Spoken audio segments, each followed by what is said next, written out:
This picture is by Botticelli. He was a Florentine artist who was very much admired during his lifetime.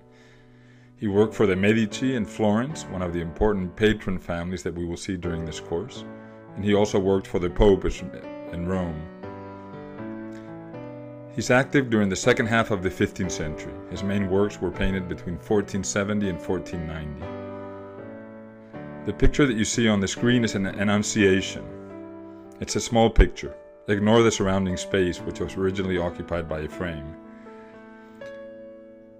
It shows the moment when the Virgin Mary is said to have received news from the angel Gabriel that she will be the mother of Jesus, Son of God. As is fitting, Botticelli creates an air of quiet mystery for this event. Let your eyes wander through the painting. Both the angel and Mary bend their heads in humble gestures. The angel holds his cloak as he kneels. The Virgin modestly covers herself with her robes. We see her through a drawn curtain. This type of image, where we look into a room uninvited, will appear again in our course in several weeks, in the art of Vermeer, a 17th century Dutch painter. Notice the contrast between the hard stone and the straight angles of the architecture, and the softness and curves of the white fabric. Over the furniture behind the Virgin, the cloth is so thin that we can see what lies behind it. We are seduced by the particular magic of this painting as we're drawn into the painted world through this kind of detail. As in the last paintings that we saw by Fra Angelico, notice the emphasis on the idea that the painting is a window that opens into a space that seems realistic. It seems to have 3 dimensions. This is achieved through a system called linear perspective, which is characteristic of the early Renaissance. Let's use this painting as an example and explain this system. If we extend the lines that, in the illusion of the painting, are perpendicular to the picture plane, that is, to the panel or the canvas support, they would coincide in one or in a few points. By using the system, the painter creates the impression that the angel is inside of a realistic 3-dimensional space. Like when pop artists inserted the Coca-Cola logos in their painting in the early 1960s, this kind of perspective made the painting look up to date. It looked very modern to contemporaries.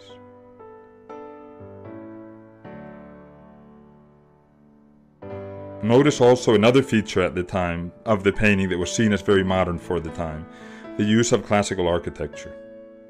And look also at the landscape barely visible behind the windows. Incorporating landscapes like these was an idea imported from the Netherlands, as we will see later on in this course. Remember, there's always a lot of borrowing in the history of art.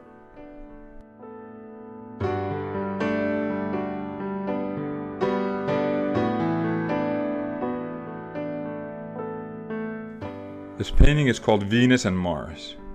It's also by Botticelli. The long format of the painting shows that it was adapted to the shape of a piece of furniture, such as a bed or a chest or a bench.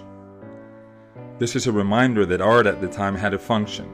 It was made for specific places, and its themes made sense in those places. When looking at the art of Fra Angelico, we saw religious paintings, which were made for private devotion in a home or for churches. Here we see Mars asleep on the right. He was the god of war. His spear and helmet have been taken from him. Opposite is Venus, the goddess of love according to ancient mythology. Love here seems to have conquered war. She is awake and he's asleep. This may have been painted for a bedchamber, and the painting may refer to the power of love, specifically of carnal love. The sleep of Mars here suggests that this is a moment that follows lovemaking.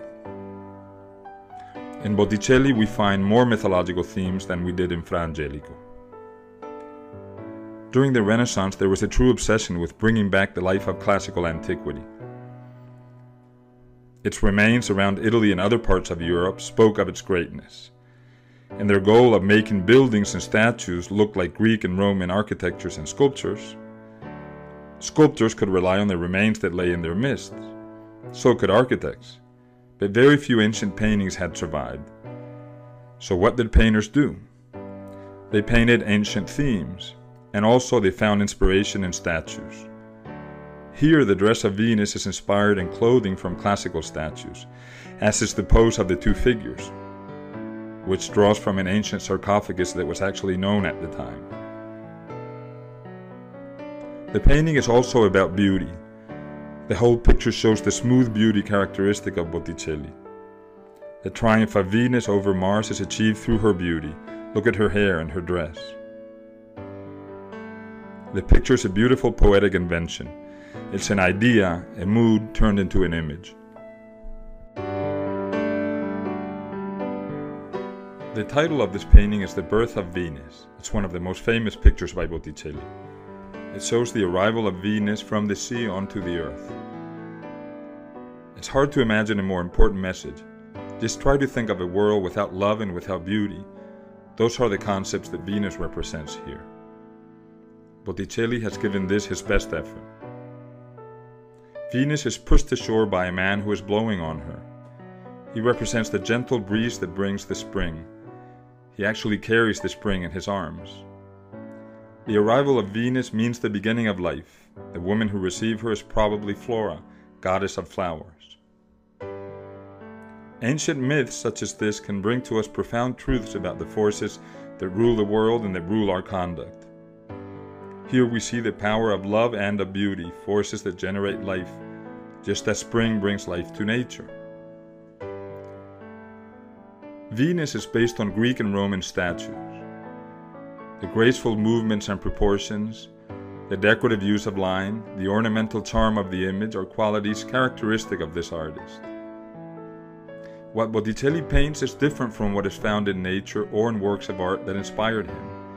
It's a translation of the natural world and of his sources into a different form. That translation into an original form is what we call art.